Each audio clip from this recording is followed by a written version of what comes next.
Bonjour à tous. Alors voici la vidéo de présentation d'Amélie Nothomb. Alors c'est un petit peu différent aujourd'hui, je vous ai partagé la totalité de mon écran parce que je vais aller dans Amazon Kindle vu que je n'ai pas acheté ce livre autrement qu'en version numérique il y a des années.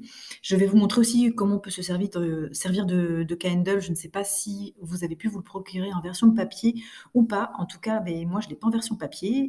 Évidemment, je ne pouvais pas aller à la bibliothèque le chercher non plus. Donc voilà, j'étais un petit peu coincée. Alors d'abord, 3 bricoles sur Amélie Nothomb. Comme vous voyez, c'est un nom de plume, hein. Elle s'appelle Fabienne Claire Nothomb. Enfin, en gros, elle n'a changé que son prénom.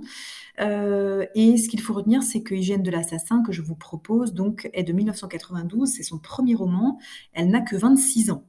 Et après ça, elle en publie un par an. C'est vraiment un bourreau de travail, comme on dit.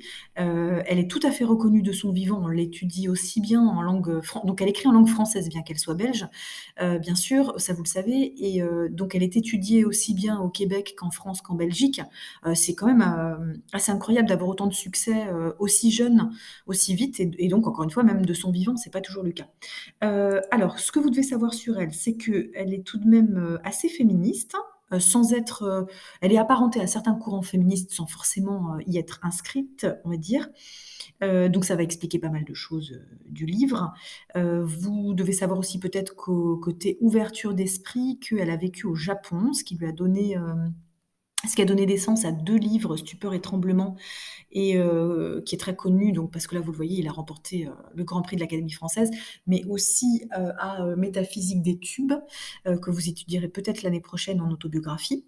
Voilà. Et donc, dans le livre qui nous intéresse, donc Hygiène de l'assassin, on va retrouver deux personnages, hein, essentiellement.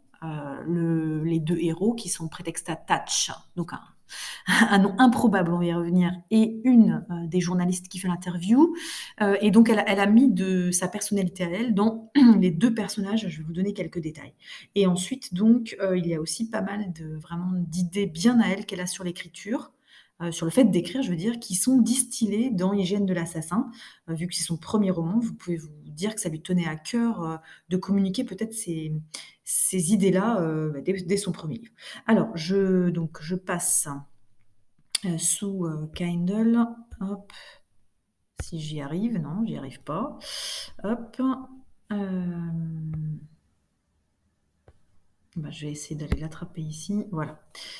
Donc je vais bouger l'écran, hein, et vous allez suivre avec moi certaines choses. Donc je l'ai acheté en numérique, comme je vous disais, ce n'est pas un Kindle gratuit. Donc vous pouvez aussi le faire de cette façon-là, en attendant que les bibliothèques rouvrent. Je sais que pour les librairies, c'est pas forcément évident. Alors, si vous faites une lecture numérique, vous allez voir qu'on peut assez facilement donc annoter des choses. Vous voyez, en rose, c'est ce que j'ai mis. Et même, donc là, j'ai juste surligné, mais on peut même aussi annoter des choses. Alors, donc, ce livre se présente déjà sous forme de dialogue quasi exclusivement. Donc, dans les premières pages, vous voyez, là, on est en prose, hein, on n'est pas encore sur du dialogue. Et on vous présente donc le héros, Prétexte Attach. Hop là, je suis allée un peu trop loin. Donc, il y a un prénom tout à fait improbable et un nom de famille Tatch, qui sonne aussi comme toucher, peut-être toucher coulé, qui n'est probablement pas anodin.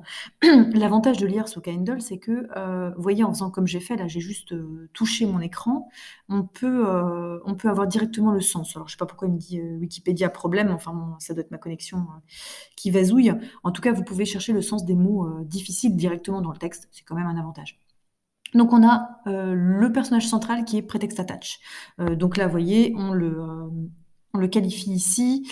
On dit qu'il a une maladie, hein, lorsque Monsieur Thatch, voilà, je mets juste ici, hein, s'était su atteint du redoutable syndrome d'Elsenweipert-Platz, qui n'existe pas, je vous le dis tout de suite, appelé plus vulgairement cancer des cartilages.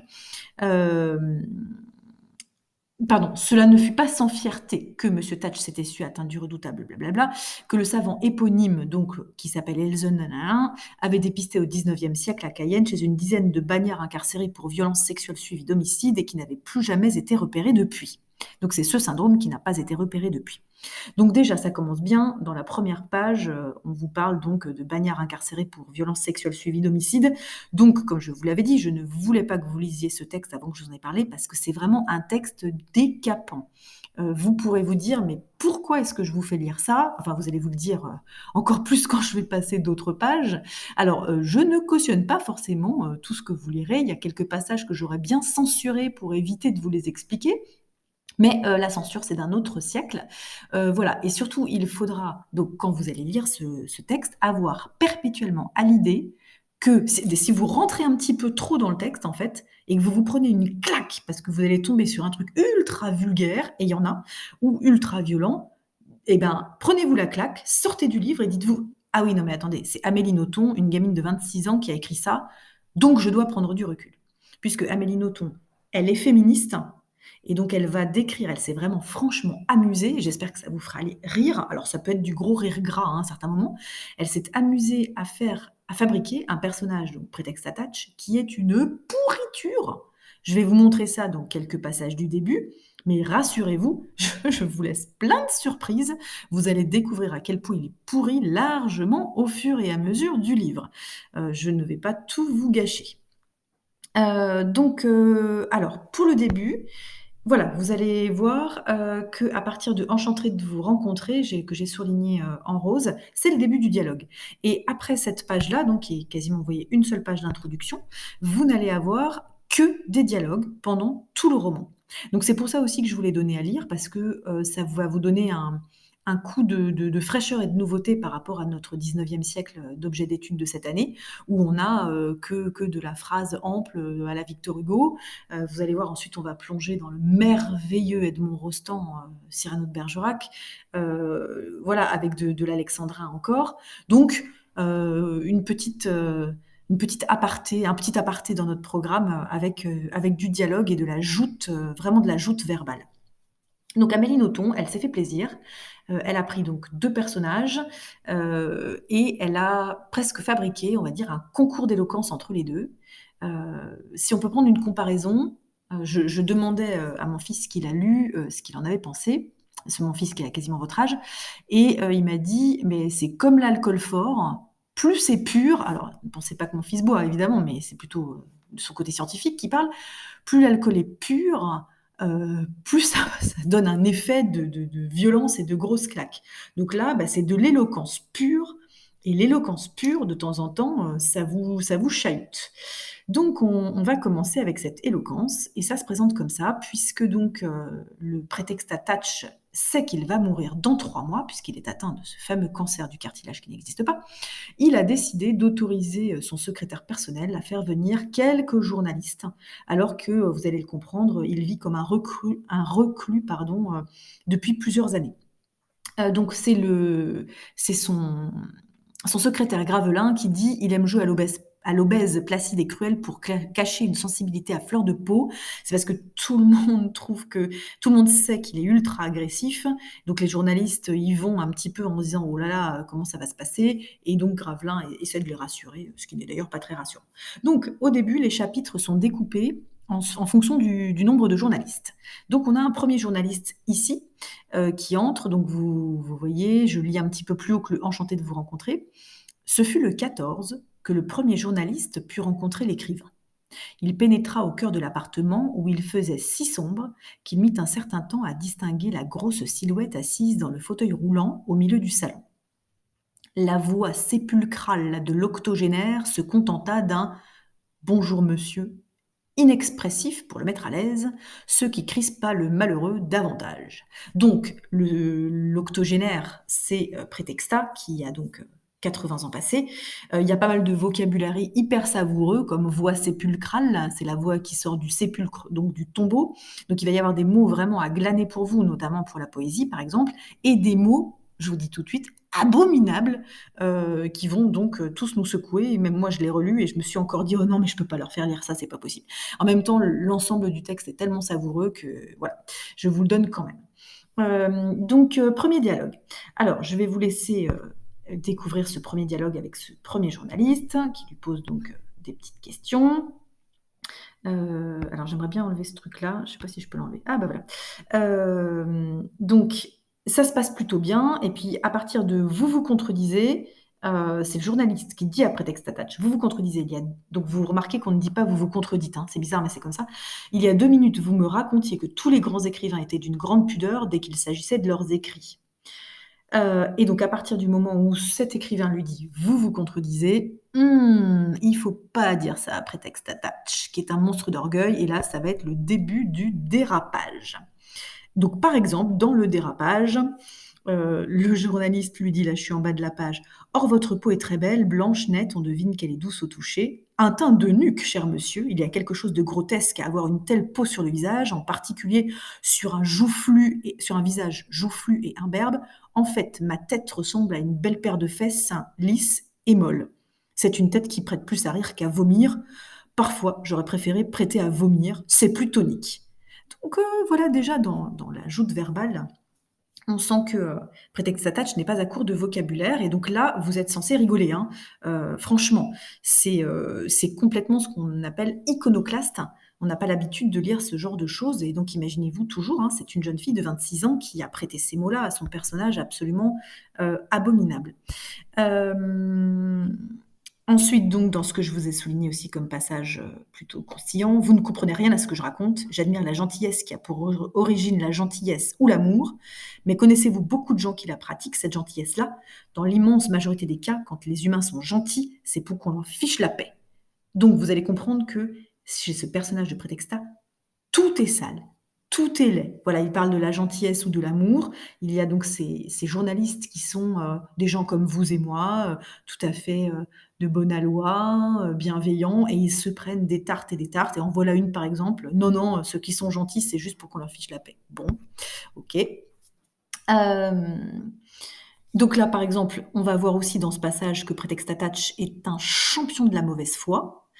Donc l'entretien a complètement dérapé, il est devenu très agressif et donc il lui dit, le journaliste dit: «Mais pourquoi est-ce que vous êtes agressif envers les journalistes?» grosso modo. Il lui dit: «Pas envers les journalistes, envers vous. Qu'ai-je fait pour mériter cela? C'est le comble! Vous n'avez cessé de m'injurier, de me traiter de métaphorien, de me taxer de mauvais goût, de dire que si je n'étais pas si laid, d'importuner le vendeur de cire et pire que tout, de prétendre me comprendre.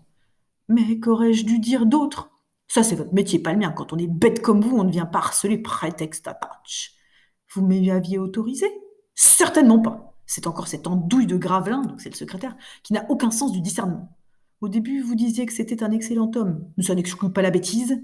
Allons, monsieur Thatch, ne vous faites pas plus désagréable que vous ne l'êtes. Et là, paf, il le vire et lui dit sortez immédiatement. Et ensuite, ce qui est drôle, c'est que le journaliste qui sort, ça va être le cas à chaque fois, va retrouver les autres journalistes qui attendent dans le café d'en face. Voilà et on vous dit donc, qu'il avale un porte-flip et qu'il éclate en sanglots, et les autres journalistes vont l'enfoncer en disant: «Ouais, tu t'y es mal pris, tu es nul» et cetera. 2e journaliste, donc vous voyez, il y a eu un blanc typographique, vous l'aurez aussi, dans la version papier, évidemment. Je me demande même s'il n'y a pas un numéro de chapitre dans la version papier peut-être. Donc 2e journaliste. Alors lui, il entreprend, directement sur la nourriture, je crois. Voilà. Donc on sait qu'il est obèse, hein, vous allez le découvrir. Donc le journaliste lui dit, «Ah tiens, et vous, est-ce que vous pourriez nous dire ce que vous mangez?» Et là, donc je ne vais pas tout vous lire, hein, ce serait beaucoup trop long, mais c'est un déballage écœurant, vraiment très écœurant. J'espère que ça va vous faire rire. Il y a quelques petites phrases heureuses. Là, par exemple: «Heureux ceux qui croient sans avoir vu», ça c'est tiré de la Bible. Il lui fait donc, son programme de la journée. Donc vous voyez, tripes froides, beignets de cervelle rognons en daube, heu, chemin de croix digestif. Voilà, il parle aussi de la stupide infirmière qui vient le laver de pied en cap. Donc il dit, «Moi je me venge comme je peux, je m'arrange à puer le plus possible pour incommoder cette oie blanche. Je truffe mon déjeuner de gousses d'ail entières, m'inventant des complications circulatoires et puis je fume comme un Turc jusqu'à l'intrusion de ma lavandière». La lavandière, c'est la personne qui fait la lessive, donc là, c'est l'infirmière qui s'occupe de lui. Voilà, donc c'est absolument, abject et donc ce que j'ai souligné, en bleu, donc c'est encore pire, hein. Vous voyez comme il parle de cette personne, donc lui, il est aussi misogyne, c'est le plus misogyne qu'on ait jamais vu.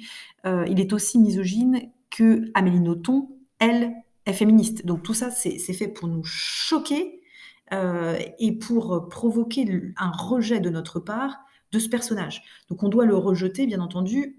C'est pas interdit d'en rire tellement c'est gros, d'accord? Donc c'est ce genre de passage, je suis pas forcément très à l'aise avec, mais c'est tellement énorme. Allez, je vous lis le passage en bleu. Vous vous rendez compte que cette salope me met à poil, me frotte mes bourrelets, douche mon arrière-train?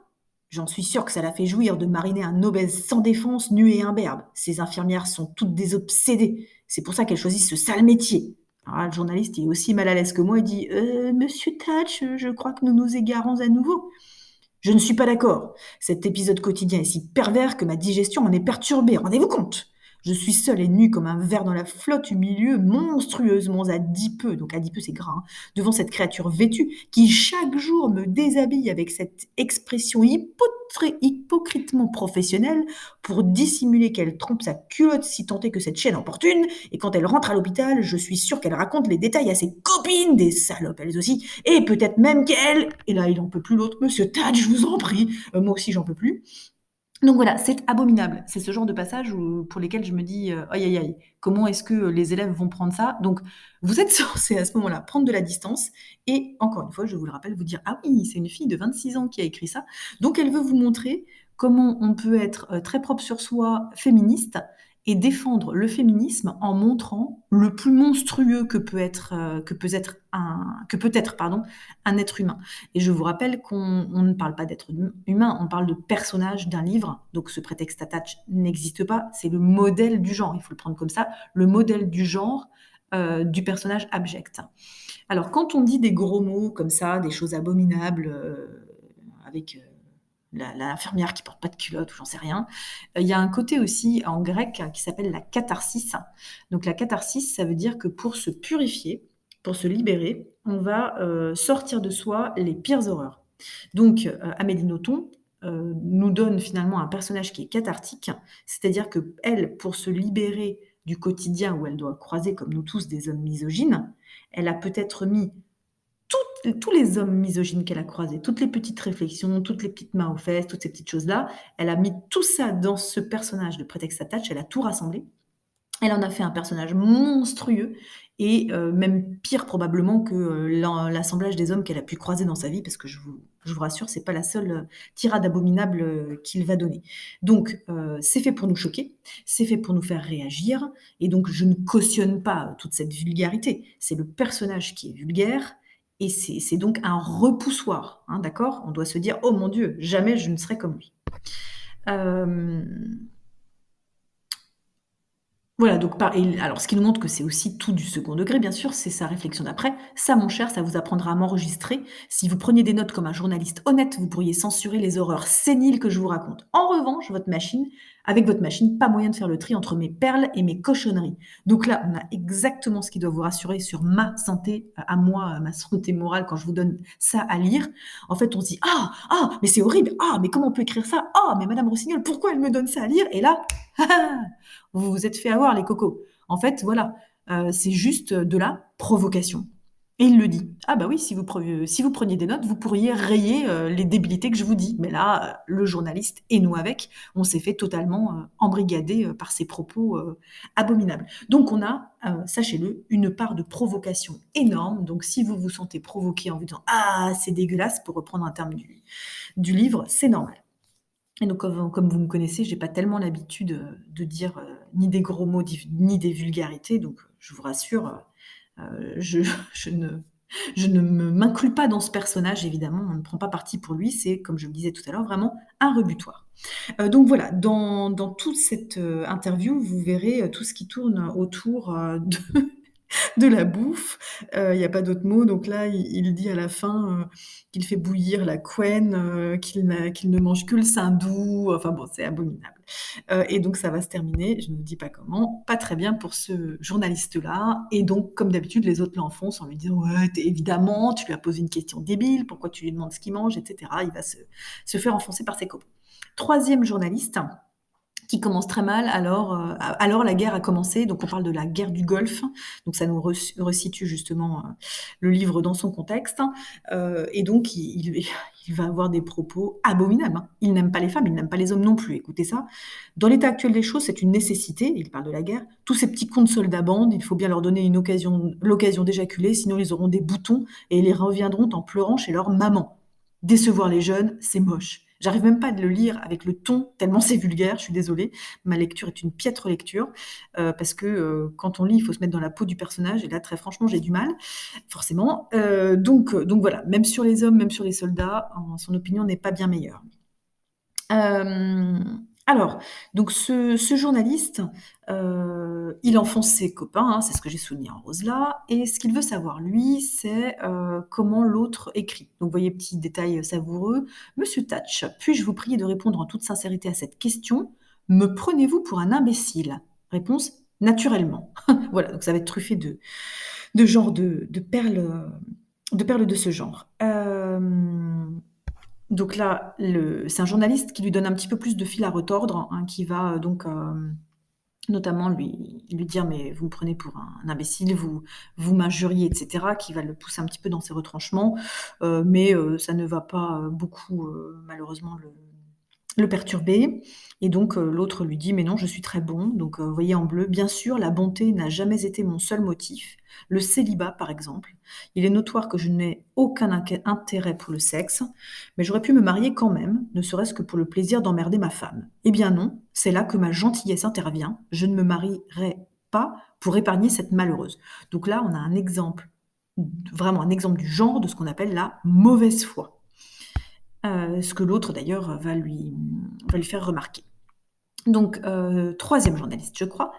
4e journaliste qui commence aussi sur la guerre et celui-ci, va lui parler de sa façon d'écrire et là, on a une révélation. Donc le personnage, qui est, comme vous voyez, abject, est néanmoins prix Nobel de littérature, donc il a été élu et en fait, là, on a la révélation de pourquoi, par exemple, il écrit, «Au fond, c'est peut-être là aussi l'explication de mon extraordinaire succès. Si je suis si célèbre, cher monsieur, c'est parce que personne ne me lit». Alors, je vous rassure, hein, c'est pas une grande révélation, mais ça peut expliquer, pourquoi Amélie Nothomb a choisi donc de l'affubler de ce prix Nobel, alors que c'est une pourriture. Donc là, il y a tout une joute verbale de mauvaise foi sur le fait donc que c'est très bien de ne pas être lu et cetera, vous lirez ça. Alors il cite sans arrêt Céline. Donc Louis Ferdinand Céline, l'auteur de Voyage au bout de la nuit, est le plus abject des écrivains français, à tel point qu'il a été, censuré.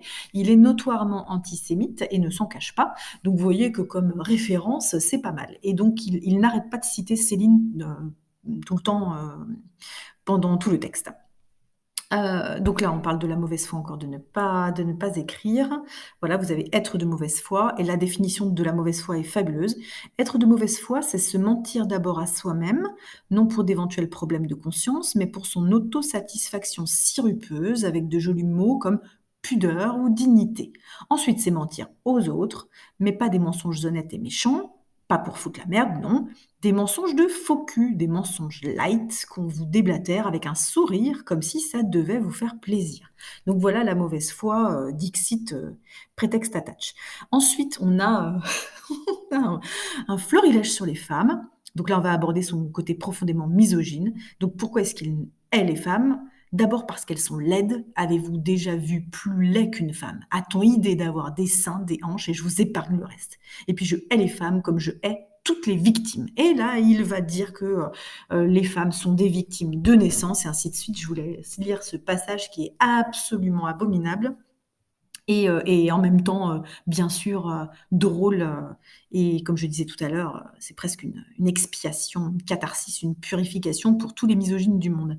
Alors là, il y a une petite phrase que j'ai soulignée: «Certains enfants sont très beaux, cela ne dure pas, hélas». Ça, c'est prémonitoire sur la deuxième partie, du livre. Donc là, il parle justement de son enfance et donc le thème de l'enfance, c'est aussi pour ça que je vous fais lire ce livre parce que c'est un livre rite de passage de l'enfance à l'adolescence avec donc un meurtre, hein, puisque là je ne vous gâche rien, le titre c'est quand même Hygiène de l'assassin. Donc on a un meurtre qui est lié à ce passage de l'enfance à l'adolescence et là on a des petites graines qui sont semées déjà dans ces parties de dialogue. Alors ensuite, voilà, dans les parties, carrément, scandaleuses et provocantes, le journaliste lui demande, ce qu'il faut pour avoir écrit pour devenir écrivain, pardon. Donc voilà, certains journalistes aussi écrivent remarquablement bien, mais il ne suffit pas d'avoir une plume pour être un écrivain. Donc ça, c'est, Prétexta qui le dit. Ah non, que faut-il d'autre alors? Prétexta répond: «Beaucoup de choses. D'abord, il faut des couilles». Heu et les couilles dont je parle se situent au-delà des sexes. La preuve, c'est que certaines femmes en ont. Oh, très peu, mais elles existent. Je pense à Patricia Highsmith. Donc on va avoir, toute une litanie sur ce qu'il faut. Donc, après les couilles, il va parler de la bite. Enfin bon, c'est une horreur, mais la métaphore filée, de tout ça est quand même assez intéressante et encore une fois, penser que c'est une fille qui l'écrit et que donc elle se moque. Elle se moque complètement, de toute cette, de tout ce fatras de propos, orgueilleux du mal. Elle le met d'ailleurs dans la bouche de son journaliste pardon, qui dit, «Et le reste, que faut-il encore? Un anus?» Voilà et donc cette partie-là est à la fois savoureuse et abominable, mais donc c'est bien entendu, pour pointer du doigt, tous ces gens et on en connaît tous qui ont un cerveau limité et qui pensent encore que le mâle est plus fort, juste parce qu'il a une paire d'œufs et voilà. Heu, Ensuite, il y a quelques propos, abominables sur le fait que l'écriture doit être nocive, et il parle de viol, enfin bon, ça c'est quand même assez abject. Donc pour lui, c'est justement un petit peu comme, Louis-Ferdinand Céline qui a l'air d'être son modèle à ce personnage.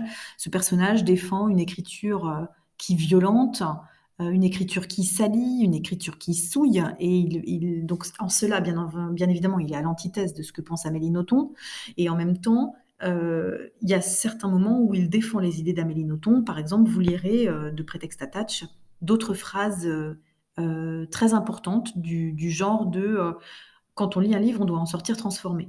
Voilà, j'y avais déjà fait allusion dans les autres vidéos. Donc dans la bouche de Prétexte Attach, parfois, il y a quand même des idées d'Amélie Nothomb. Et donc là, bien évidemment, quand elle parle des couilles, de la bite et de la main, c'est voilà, c'est c'est pas ce qu'elle pense. Alors pour la main, elle dit, «La main est le siège de la jouissance d'écrire». Ça, pour le coup, c'est pas faux, c'est bien la main qui écrit. Et elle, Amélie Nothomb, elle se décrit elle-même comme, une espèce d'addict à l'écriture. Elle a besoin d'écrire et donc très certainement qu'elle considère sa main, un peu comme un corps, libre, hein, qui écrit presque tout seul. Voilà et alors là, c'est encore assez drôle, après tout ça, le journaliste dit: «Bien, revenons à nos organes, je récapitule. Donc ce qu'il faut pour écrire, une plume, des couilles, une bite, des lèvres, une oreille et une main, c'est tout». L'autre dit: «Ça ne suffit pas» et le journaliste dit: «Beh, je sais pas, un cœur, non?» Et l'autre répond: «Un cœur? Grand Dieu, mais pourquoi faire?» En disant: «Bah, il y a pas de sentiments, mais qu'est-ce que vous racontez?» Donc voilà pour notre dernier, journaliste. Là, on a encore quelques propos croustillants sur la mauvaise foi que je vous laisserai lire et ensuite on aborde la deuxième partie. Alors, je ne vais pas aller beaucoup au-delà de la deuxième partie, en tout cas je ne vais pas, vous montrer d'autres pages, parce que la deuxième partie, on arrive à la deuxième histoire, il me semble, dans ce roman. Donc on a un cinquième journaliste qui se trouve, vous allez le comprendre, être une femme. Vous voyez ce que j'ai mis en rose? Merde alors, ça promet. On commence par engager des femelles, on finit par engager des nègres, des arabes, des irakiens. Et c'est raciste, c'est horrible. Heu et donc elle répond: «C'est un prix Nobel qui dit des choses aussi relevées». Voilà, donc cette femme, c'est l'héroïne, la deuxième. Elle s'appelle Nina, on l'apprendra un petit peu plus tard dans le texte et elle va lui donner du fil à retordre. Et là, vous voyez mieux pourquoi on a eu toutes ces horreurs. On a appris à détester ce personnage de Prétexte Attach parce qu'elle, Nina, un peu comme la Vierge Marie qui vient rattraper, toutes les bêtises, de l'Ève, de la Bible, et bien Nina va rattraper toutes les femmes qui ont été souillées, bafouées par les propos de Prétexte Attach et elle rattrape aussi d'ailleurs tous ses collègues hommes qui ont été bafoués simplement dans leur dignité, d'homme puisqu'elle, elle va réussir à lui mener, comme on dit, la dragée haute, hein, ça veut dire à le dominer même. Donc ça commence par un pari que je vous laisserai lire. Évidemment, on saura à la fin du livre si le pari, est gagné par Prétexta ou par Nina et vous allez avoir une intrigue, la fameuse intrigue du meurtre, il le faut bien, d'après le titre, Hygiène de l'assassin, qui va se mettre en place. Vous allez donc tomber de Karim dans Scylla, puisqu'on avait, ce que je vous disais, déjà appris à détester ce personnage de Prétexte Attache, et on va comprendre qu'il est mais complètement fou furieux. Et Nina d'ailleurs le dit régulièrement. Et l'intrigue sur l'enfance et l'adolescence dont je vous parlais, va se nouer à ce moment-là. Avec donc, un assassinat, tout ce qu'il y a de tout ce qu'il y a de plus abject. Donc en résumé, pourquoi est-ce que je vous propose ce livre? Parce qu'il y a du vocabulaire relevé extrêmement savoureux, une joute verbale incroyable, une démonstration d'éloquence. Il y a, en modèle derrière là-dessous les dialogues socratiques, pour ceux qui, connaissent un petit peu ça. Donc ce sont des Platon, donc qui est l'élève de Socrate, a mis par écrit les dialogues qu'il a eus avec son maître Socrate et vous étudierez ça en philosophie au lycée. Donc là, il y a comme un dialogue socratique entre Nina, et Prétexte Attache, hein, les 5, non les 4 journalistes, qu'on a balayés comme ça ensemble, c'était que, de l'amuse-bouche en gros, hein. C'était l'apéritif. Et donc, à ce titre d'échange musclé, d'éloquence, ça me paraissait intéressant de vous proposer ce texte. Ensuite, ça me paraissait intéressant aussi à ce titre qu'il s'agit d'une femme de 26 ans, que c'est son premier roman, et que depuis, elle est devenue un écrivain ultra célèbre et donc étudié, même dont les textes sont proposés par l'éducation nationale, pas forcément d'ailleurs Hygiène de l'assassin, mais comme je vous le disais, Métaphysique des tubes et Stupeur et tremblement, qui sont ces livres autobiographiques. Voilà, j'attends surtout que vous me disiez ce que vous en pensez. Il m'a été recommandé par mes élèves de l'année dernière, avec qui donc j'avais fait le test, et je leur ai demandé clairement est-ce que voilà, est-ce que c'est trop choquant, est-ce que je propose ce texte à mes élèves de l'année prochaine, et ils ont tous été unanimes à dire donc que c'était quelque chose à proposer, pourquoi pas, et que ça les avait amusés, ou en tout cas ça leur avait vraiment, ouvert les yeux sur un autre type de littérature, et qu'on peut être une femme, tout ce qu'il y a de plus cultivé, et écrire des horreurs. Voilà, et bien, en tout cas, si vous avez envie d'écrire des horreurs sur le confinement, et bien vous pourrez le faire, en poésie, en théâtre, en prose, en tout ce que vous voulez, pour vous soulager. Vous allez voir, là, je pense qu'Amélie Nothomb, elle s'est bien fait plaisir.